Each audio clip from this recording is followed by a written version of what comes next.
Elşad Miri çıxışlarında bəzən deyir ki, dostlarımla əyləşdim, dostlarımla görüşürəm, müzakirələr edirik.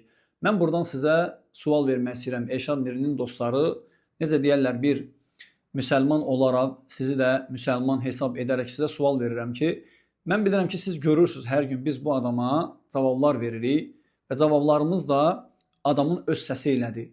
Siz o adama niyə görə demirsiniz ki, sənə Quran-ı Kərimdə etdiyin qrammatik xətalar barədə ciddi cavablar verilir. Nə üçün çıxıb cavab vermirsən?